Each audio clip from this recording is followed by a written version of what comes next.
اب اس کی طرف توجہ مبذول کرنے کی ضرورت ہے۔ واقعہ یہ ہے کہ جب ہم حالات دیکھتے ہیں عمومی طور پر تو ایسے ہی لگتا ہے کہ لوگ کس قدر غفلت کا شکار ہیں اس مہینے سے، جیسا کہ رسول اللہ صلی اللہ علیہ وسلم نے فرمایا ہے کہ یہ وہ مہینہ ہے ذالک شہر یغفل الناس عنہ، یہ وہ مہینہ ہے جس سے لوگ اکثر غافل رہتے ہیں، حالانکہ قیمتی مہینہ ہے، اجر کے اعتبار سے اعمال سبحانہ و تعالیٰ کے سامنے پیش ہو رہے ہیں، لیکن لوگ اس مہینے کو ایسے گزار دیتے ہیں جیسے دیگر مہینے جو ہے وہ گزار رہے ہوتے ہیں۔ تو لہٰذا اس کی طرف توجہ مبذول کرنے کی ضرورت ہے۔ یاد رکھیے ہمارے ہاں توجہ کسی اور طرف ہے۔ پہلے الیکشن فوبیا تھا، لوگ الیکشنز کے اندر جو ہے وہ ایسے منہمک تھے کہ دوسری طرف توجہ کرنے کی جو ہے فرصت نہیں تھی۔ اب نتائج کے اوپر جھگڑے ہو رہے ہیں، حالانکہ شعبان تیزی سے گزرتا چلا جا رہا ہے اور اب جھگڑے نتائج پر ہو رہے ہیں، حالانکہ اخروی جو نتائج ہیں ان کی فکر نہیں ہے۔ آخرت میں آنے والا نتیجہ سب سے اہم نتیجہ ہے، یاد رکھو۔ وہ جو اخروی نتیجہ ہے، وہ جو آخرت آن پہنچی ہے، جس میں وہ اعمال نامے دیے جانے والے ہیں، اس نتیجے کی پرواہ نہیں ہے، اس نتیجے کو حاصل کرنے کا ذوق اور شوق ویسا نظر نہیں آتا ہے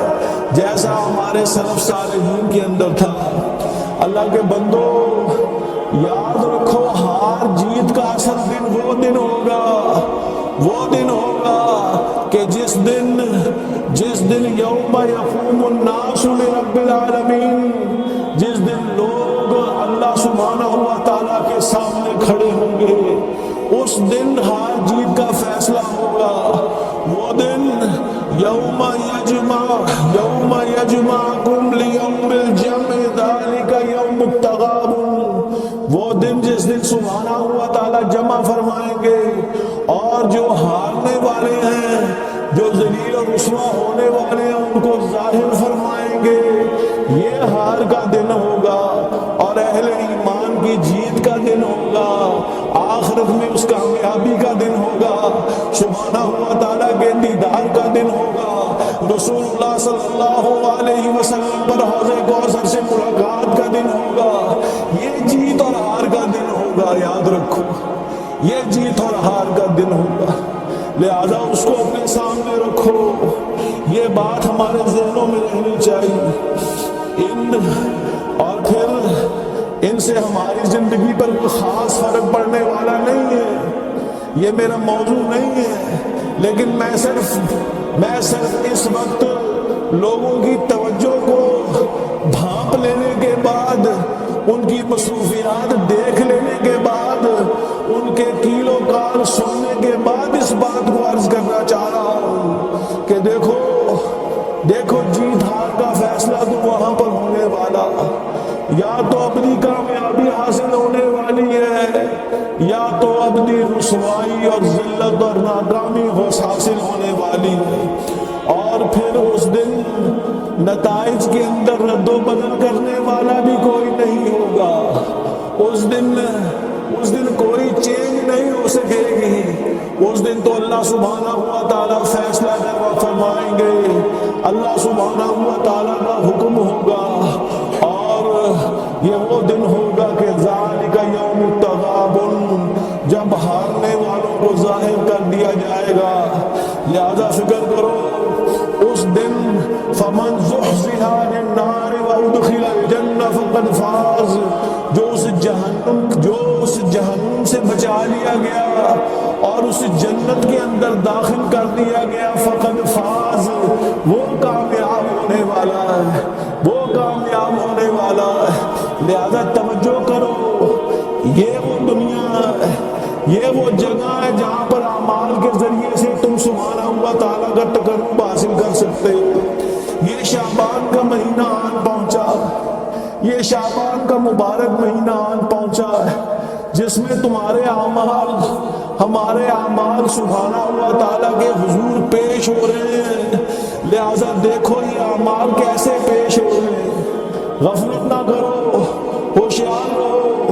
رسول اللہ صلی اللہ علیہ وسلم نے فرمایا کہ ذالک شہر یغفل الناس عنہ، یہ وہ مہینہ ہے کہ لوگ اس مہینے میں غافل ہو جاتے ہیں، حالانکہ یہ تو عبادت کا مہینہ، یہ تو قربت الہی کا مہینہ، یہ تو اجر و ثواب کا مہینہ، یہ تو کامیابی کا مہینہ۔ اس لیے کوشش کیجئے۔ اور پھر جیسا کہ ابن جوزی رحمہ اللہ تعالیٰ نے فرمایا ہے کہ دیکھو غفلت میں جو کی جانے والی عبادت ہوتی ہے اس کا اجر و ثواب کہیں سے کہیں پہنچ جایا کرتا ہے۔ جب کثرت سے لوگ غافل ہو جائیں، اللہ سبحانہ و تعالیٰ سے بے نیاز ہو جائیں، اپنی خواہشات کی زندگی بسر کرنے لگیں، اور اللہ تعالیٰ کے چند بندے اللہ سبحانہ و تعالیٰ کی عبادت میں مشغول ہو جائیں، تو پھر ایسے لوگوں کے اجر کو کہیں سے کہیں پہنچا دیا جاتا۔ یعنی غفلت کے زمانے میں اللہ تعالیٰ کی عبادت کا عظیم اجر حاصل ہوا کرتا۔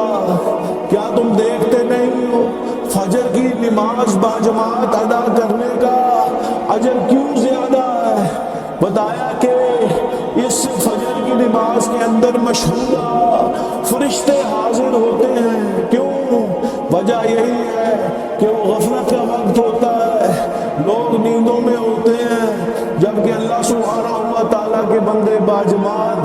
قرآن حکیم کی تلاوت جو ہے وہ سنا رہے ہوتے ہیں۔ اسی طرح رات کی نماز قیام اللیل، رات کو آہوزاری کرنے والے،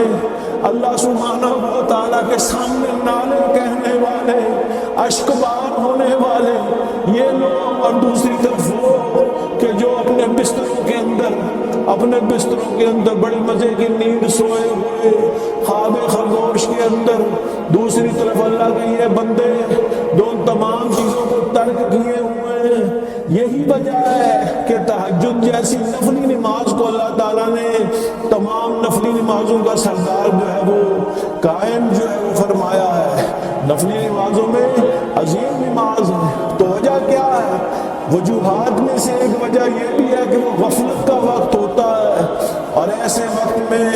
لوگ اللہ سبحانہ و تعالیٰ کی طرف متوجہ ہوتے ہیں۔ تو یہ وہ مہینہ ہے ذالک شہر یغفل الناس عنہ، جس سے لوگ غافل ہوتے ہیں، لہذا اس غفلت کو دور کرو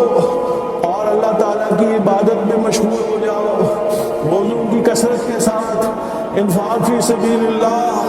اور ٹھیک اسی طرح قرآن حکیم کی تلاوت کے ساتھ کہ تمہارے اعمال اللہ تعالیٰ کے سامنے پیش ہو رہے ہیں، یہ آنکھیں تمہاری اس بات کا مشاہدہ کرنے والی ہوں کہ تمہارے جسم سے نکلنے والے اعمال اللہ تعالیٰ کے ہاں پیش ہو رہے ہیں، فرشتے لے کے جا رہے ہیں، تمہارے بارے میں فیصلے ہو رہے ہیں، یا تو تم مقربین میں تمہارے تذکرے ہو رہے ہیں، اور یا تمہارے تذکرے جہنم کے مابین ہو رہے ہیں۔